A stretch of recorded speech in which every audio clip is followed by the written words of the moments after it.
Certainly one of the game styles I give the tablet generation the most credit for latching onto, and then helping slowly to perfect, is the tower defense subgenre.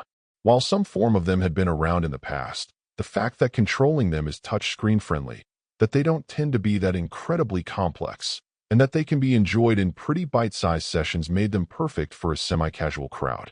The fact that they've been well represented on the casual-friendly Switch is then not terribly surprising, but more often than not they've been mobile ports that in some way have felt, or at least looked like they were, generally failing to impress on a dedicated gaming console. To this point, I've generally considered the Kingdom Rush series to be among the best out there, but it's now with vengeance that it feels like someone has finally made a gaming console quality release in the space, and that's great to see. Aside from visually looking more polished and impressive than its forebears, the one deliciously different element of Vengeance is the fact that you'll be playing it from the evil side of the coin for once. For those of you who remember playing the amazing Dungeon Keeper 2, one of the most beloved strategy titles ever made that had a great mean streak to it, it's important not to get too excited. This never reaches that level of fun, but it at least does some good work. Your challenge will always be to work within the scenarios you've been given, figuring out which of your towers to put where, in what order, and with which upgrades. And while it starts out quite simply, things do get more intense.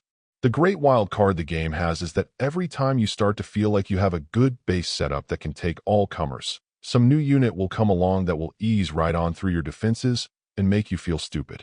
Whether that's through speed, shielding, the fact that they're flying, or some combination of elements. Each time this happens, you'll need to go back to the drawing board to figure out how to integrate an answer for those units into your core defense plan. What you'll have on your side to try to help supplement your defenses, first and foremost, will be your hero. Each of them has their own strengths and weaknesses, and knowing how to position them and keep them safe but effective at chipping in is key to your success. While you'll probably begin to develop some preference for specific ones, again, you won't be allowed to get too comfortable, as you'll find that some specific missions have demands that different heroes are simply too useful against to ignore. Throw in perks that will beef up specific units and stats for both your base units and heroes, and there ends up being plenty to contemplate the further you go, allowing for adjustments to keep yourself on top of things. Even better, if you really dig the campaign and would like even more, there are 2 terrific DLC packages available at launch for it as well. These not only add more missions, new towers, and assorted challenges, but each also has a unique hero unit that unlocks with them, opening up even more strategic possibilities. Weirdly enough, I'll admit that as many more elevated types of games as I enjoy playing, I've always been kind of a sucker for a good tower defense game. Though the challenge is that honestly, they're more often lackluster than worth my time, sadly. Among them all though, Kingdom Rush has always stood out as the best in class, and now with Vengeance it feels like the series is getting even closer to maximizing its potential more than ever.